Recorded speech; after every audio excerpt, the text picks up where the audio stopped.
Hello friends, discrete mathematics के lecture number 38 में आपका स्वागत है। इस लेक्चर में एक नए टॉपिक की शुरुआत हम कर रहे हैं और जिसका नाम है ग्राफ थ्योरी।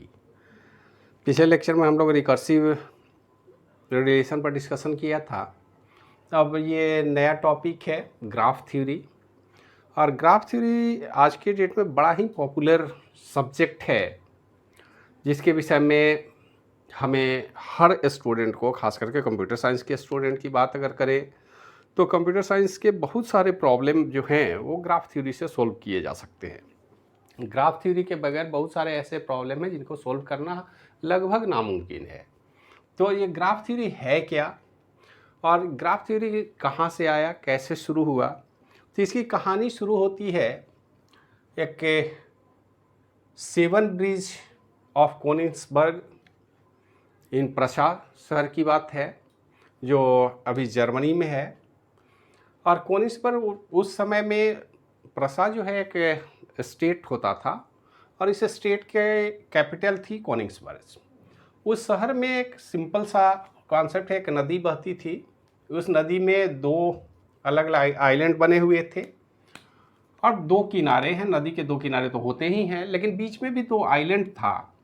और उस आइलैंड को आपस में बाद में शहर के मेयर ने उसको जोड़ रखा था। अलग अलग ब्रिज है, 7 ब्रिज बनाए गए हैं। देखिए ये ब्रिज है 1 2 3 4 और दोनों आइलैंड को बीच से भी जोड़ा गया है ब्रिज से, और फिर इस के साथ यहाँ पर जोड़ दिया गया है।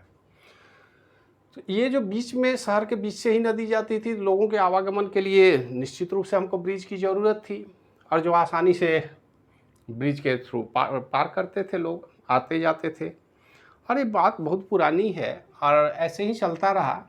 अचानक धीरे धीरे लोगों के मन में एक सवाल उत्पन्न हुआ, आपस में डिस्कशन करने लगे, जो आफ्टर ऑल बाद में चल के एक चैलेंज हो गया।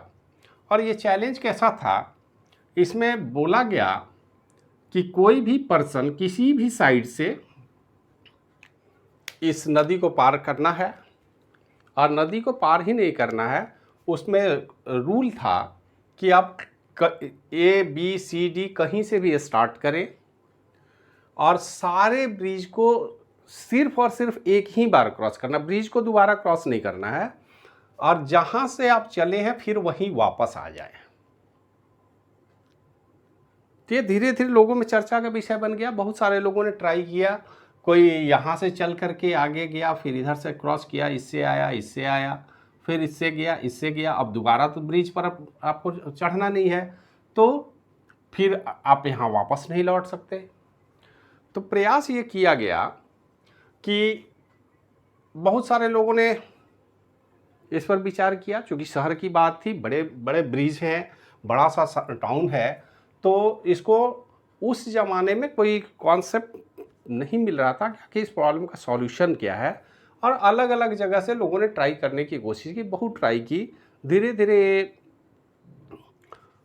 प्रोविंशियल स्टेट था तो राजा के पास बात पहुंची। उन्होंने घोषणा की कि भाई कोई इसका सॉल्यूशन लेके आए। क्या ऐसा संभव है कि हम किसी एक आइलैंड से शुरू करें और सारे ब्रिज को विजिट करते फिर उसी आइलैंड पर वापस आ जाएं? कहानी सिंपल सी है कि आप कहीं से भी शुरू कर सकते हैं, A से B से C या D प्लेस से कहीं से स्टार्ट कीजिए, और जहां से चले हैं वहीं वापस आना है।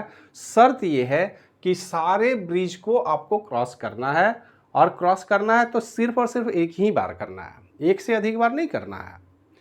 तो ये समस्या धीरे धीरे चर्चा का विषय बन गया, देखा गया, और ये चर्चा जो है, जो आम जनमानस में चर्चा होने लगी, धीरे धीरे स्टेट तक पहुंच गया।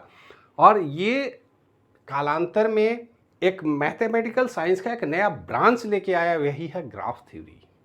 ये कैसे ग्राफ थ्योरी की बात यहाँ से शुरू हुई, कैसे इसको सर्च किया गया, तो ये बात है 1735 की।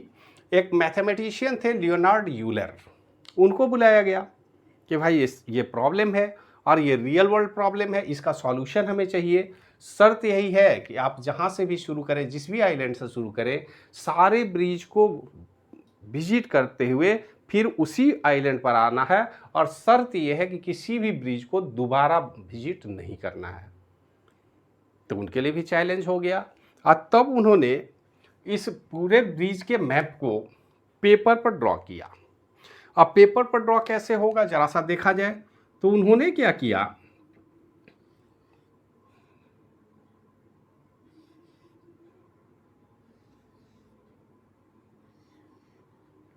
चार आइलैंड है ए बी सी डी, उन्होंने इसका नाम भी दे दिया ए बी, और ये जैसे है उसी तरह से हम दे देते हैं सी बी और डी।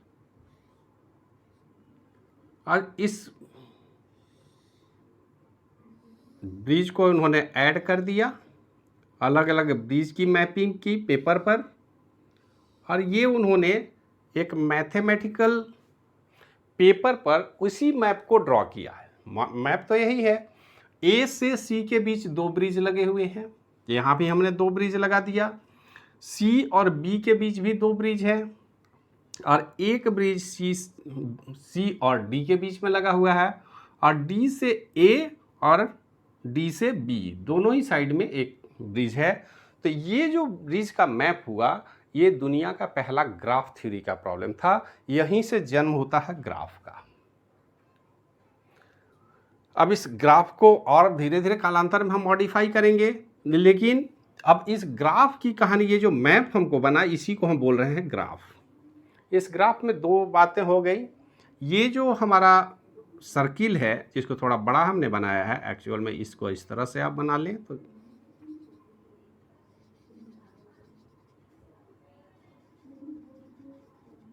चूँकि लैंड पार्ट है तो इसको हमने फिलअप कर लिया। ये जो A B C D land part जो यहाँ ग्राफ में दिखाए जा रहे हैं, इनको हम लोग बोलते हैं वर्टेक्स, या इसी को हम बोलते हैं नोड। तो आगे जब भी हम वर्टेक्स या नोड की बात करें तो इसी पॉइंट की बात हम कर रहे हैं। जो यहाँ के केस में हमारा लैंड पार्ट को दिखा रहा है, लेकिन अलग अलग फील्ड में अलग अलग पॉइंट को ये दिखाएगा। लेकिन ये जो पॉइंट है, एक्चुअल में इसको पॉइंट बोले, वर्टेक्स बोले, नोड बोले, वो एक ही टर्म है। और ये जो लाइन हमने बनाया है, इसको हम लोग बोलते हैं एज। ठीक है। और इस टोटल को क्या बोलेंगे? तो टोटल को हम लोग बोलते हैं ग्राफ। ग्राफ एक ऐसा सेट है, ऐसा पिक्चोरियल फॉर्म है जो वर्टेक्स और एज पर डिपेंडेंट है।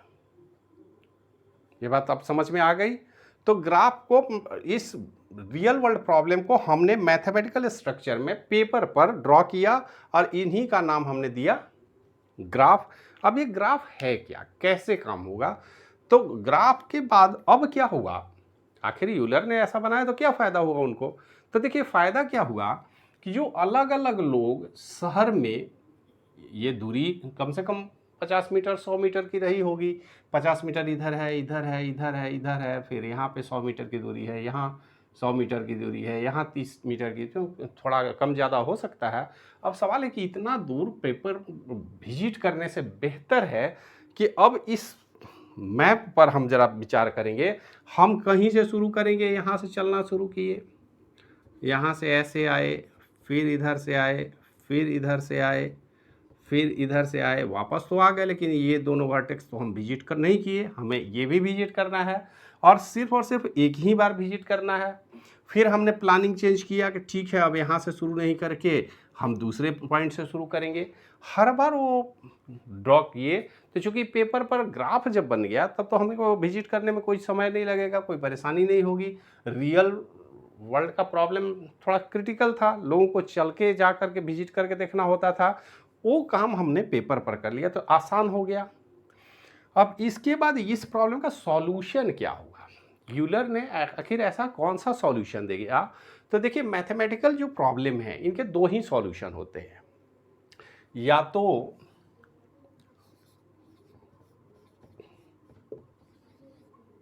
किसी भी प्रॉब्लम का सॉल्यूशन मिल जाता है, उसको सॉल्व किया जाता है, सॉल्यूशन तभी मिलेगा जब प्रॉब्लम को आप सॉल्व करेंगे। एक प्रॉब्लम है, उसका को सॉल्व कर दिया तो सॉल्यूशन मिल गया। एक दूसरा तरीका यूलर ने बताया कि अगर प्रॉब्लम सॉल्वेबल हो ही ना, जो सॉल्व किया ही नहीं जा सकता है, तो इसका सॉल्यूशन क्या होगा। तो ये बताना अपने आप में इंपॉर्टेंट है कि इस प्रॉब्लम का कोई सॉल्यूशन नहीं निकल सकता, ये संभव नहीं है। जो लोगों ने चर्चा किया है कि एक जगह से चल करके हम सारे ब्रिज को विजिट करते हुए उसी साइट पर वापस आ जाएं, ये तो इस ब्रिज के केस में, इस केस में संभव नहीं है। ये यूलर ने प्रूफ कर दिया कि अब इसके बाद आगे कोई डिस्कशन नहीं होगा, ये सोल्वेबल प्रॉब्लम है ही नहीं। कैसे नहीं है भाई? तो उन्होंने इस मैप के आधार पर दिखाया कि इस मैप में दो ही वर्टेक्स हैं।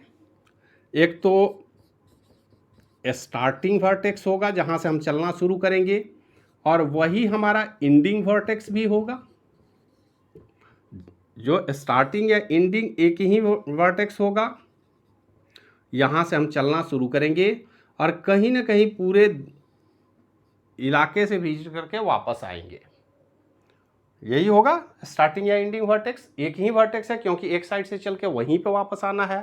तो ये तो पहला शर्त है हमारे प्रॉब्लम का। तो जब भी स्टार्टिंग और एंडिंग एक ही वर्टेक्स पर हो, तो ये जो मैप है उस पर जो एजेस बनेंगे वो क्या होंगे। अगर ये 1 है तो 2 होगा, मतलब ये हमेशा इवन होगा। हम जहाँ से चले फाइनली चारों दिशाओं में घूम के हमको वहीं पे रुकना है, तब तो हमारे पास 2 पाथ होंगे, एक जाने का एक आने का। दूसरा कंडीशन है जिसको हम लोग बोलते हैं इंटरमीडिएट।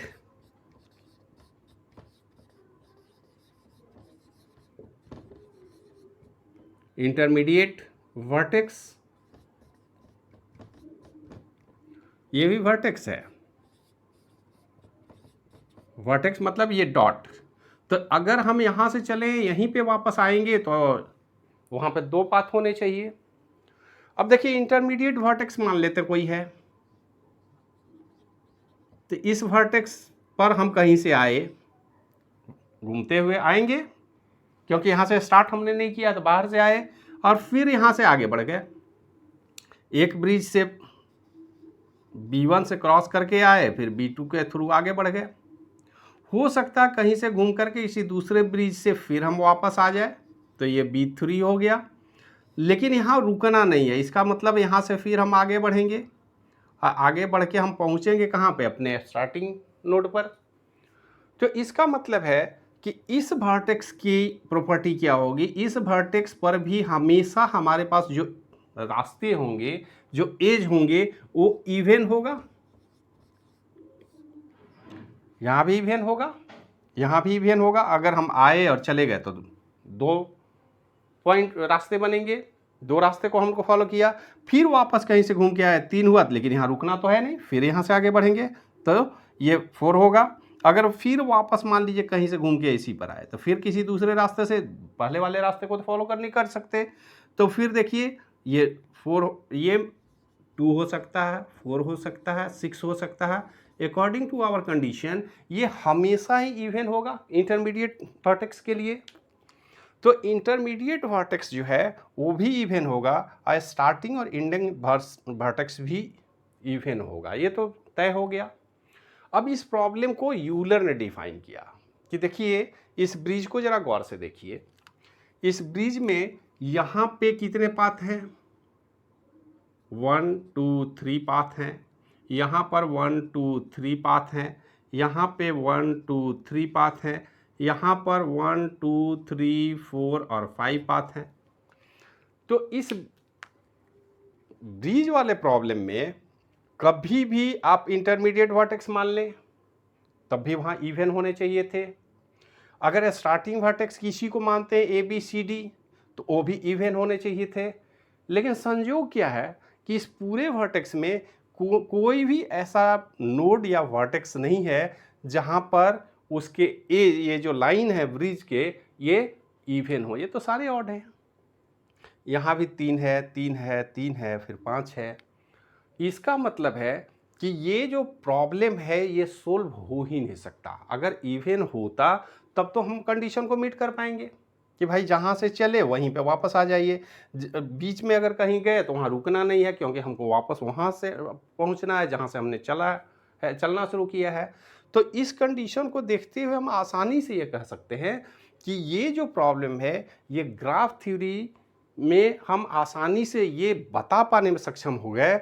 यूलर ने पहली बार ये प्रूफ करके दिखा दिया कि भाई ये जो 7 ब्रिजेज ऑफ कोनिग्सबर्ग का प्रॉब्लम है ये ग्राफ थ्योरी का वर्ल्ड का पहला प्रॉब्लम था, जिसको सोल्व किया गया मैथमेटिशियन लियोनार्ड यूलर के द्वारा 1735 में। और ये मैथमेटिकली उन्होंने प्रूफ कर दिया कि इस ब्रिज पर इस तरह का कंडीशन लगाने के बाद ये सोल्वेबल नहीं है, इसको सोल्व नहीं किया जा सकता। आप जहाँ से चले वहीं पे वापस सारे ब्रिज को विजिट करके वापस आ जाए, ये तो संभव ही नहीं है। ये अलग बात है कि और ब्रिज बना लीजिए तब संभव हो सकता है, लेकिन अगर यहाँ पर सारे लैंड पार्ट के पास जो ब्रिज है वो ऑड है। आप देखें इधर भी 3 ब्रिज है, इधर भी 3 ब्रिज है, यहाँ पे 5 ब्रिज लगे हुए हैं, इसके पास 3 ब्रिज है। तो ये सारे ऑड नंबर ऑफ ब्रिजेज हैं। ऑड नंबर ऑफ ब्रिजेज में ये कतई संभव नहीं है कि आप जहाँ से चलें वहाँ वापस आ जाएं और सारे ब्रिज को विजिट भी करें। अगर किसी को छोड़ के विजिट करना हो कि यहाँ से गए, इधर से वापस आ गए, कि छोड़ दिए बाकी 3 को, तब तो कोई बात नहीं है। इधर से गए, यहाँ से आए, इधर से वापस आ गए। लेकिन हर ब्रिज को विजिट करना है, और हर ब्रिज को विजिट करने का जो कंडीशन है, इस कंडीशन के कारण ये प्रॉब्लम अब अनसोल्वेबल है, सोल्व हो ही नहीं सकता। लेकिन यूलर ने ये स्पष्ट कर दिया कि ये सोल्वेबल प्रॉब्लम नहीं है और इसका कोई सॉल्यूशन एग्जिस्ट नहीं करता। मतलब अब कोई डिस्कशन की ज़रूरत नहीं है। आप आसानी से समझ सकते हैं कि अब ये प्रॉब्लम डिस्कशन का कोई मैटर ही नहीं है, इसमें कोई डिस्कशन अब नहीं हो सकता है अगर इस तरह की मैपिंग हो। और यही दुनिया का पहला ग्राफ थ्योरी का प्रॉब्लम लेके आया। लेकिन अब ग्राफ थ्योरी जो आया वो इतना पॉपुलर हुआ धीरे धीरे आने वाले समय में। 1735 के बाद दुनिया ने समझा कि किसी भी मुश्किल प्रॉब्लम को आप पेपर पर ड्रॉ करके ग्राफ के फॉर्म में रिप्रेजेंट कर सकते हैं। और कंप्यूटर साइंस ही नहीं, आज के डेट में जितने भी प्रॉब्लम हैं, आप जोग्राफिकल में आज के डेट में आप देखेंगे जितने भी मैप बनाए जा रहे हैं, जितनी भी डिजाइनिंग है, वो इसी ग्राफ पर बेस्ड होते हैं। जो भी नक्शा बनाया जाता है वो सारा नक्शा आज के डेट में ग्राफ पर होता है। कंप्यूटर नेटवर्क की बात करें आप, एजुकेशन सिस्टम में लैंग्वेज के रिप्रेजेंटेशन की बात हो, ग्रामर की बात हो, इवन इफ कंप्यूटर नेटवर्क की बात हो, जितने भी डिज़ाइनिंग की बात होगी, स्ट्रक्चर की बात होगी, हर स्ट्रक्चर में ग्राफ थ्योरी बड़ा ही इंपॉर्टेंट रोल प्ले करता है। और इसी ग्राफ थ्योरी को अगले लेक्चर से हम कंटिन्यू करेंगे। एक ग्राफ के सिर्फ 2 ही पार्ट होंगे, ग्राफ में वर्टेक्स होगा और एजेस होगा। और वर्टेक्स और एज पर डिपेंडेंट ये जो ग्राफ है पिक्चोरियल रिप्रेजेंटेशन है किसी रियल वर्ल्ड सिचुएशन का, रियल वर्ल्ड कंडीशन का, ताकि हम अपने प्रॉब्लम को बेहतर तरीके से एनालाइज कर सकें। अब जितने भी प्रॉब्लम हैं आज के डेट में, अगर हम कंप्यूटर साइंस में पढ़ते हैं तो चाहे डेटा स्ट्रक्चर की बात हो, नेटवर्क की बात हो, कंप्यूटर के आर्किटेक्चर की बात हो, और अगर ट्री स्ट्रक्चर की बात हो, बायोलॉजी में, केमिस्ट्री में भी जितने भी आप देखेंगे केमिकल स्ट्रक्चर जो बनाए जाते हैं वो भी ग्राफ के रिप्रेजेंटेशन है। डीएनए का स्ट्रक्चर भी ग्राफिकली डिज़ाइन किया जाता है। अब तो तमाम तरह के मेडिकल साइंस में इक्विपमेंट आ गए हैं जो ग्राफिकली हमारे प्रॉब्लम के डायग्नोसिस में भी बहुत मदद करते हैं। तो ग्राफ आज की डेट में मॉडर्न साइंस में हर फील्ड में समान रूप से एप्लीकेबल है। इसका मतलब है कि इस ग्राफ थ्योरी को बेहतर तरीके से समझने की कोशिश करनी है और आगे इसी पर बेहतर तरीके से हम लोग डिस्कस करेंगे ताकि आपको ग्राफ को समझने में किसी तरह का कोई प्रॉब्लम नहीं हो। तो आज के वीडियो में इतना ही, मिलते हैं नेक्स्ट वीडियो में, तब तक के लिए धन्यवाद।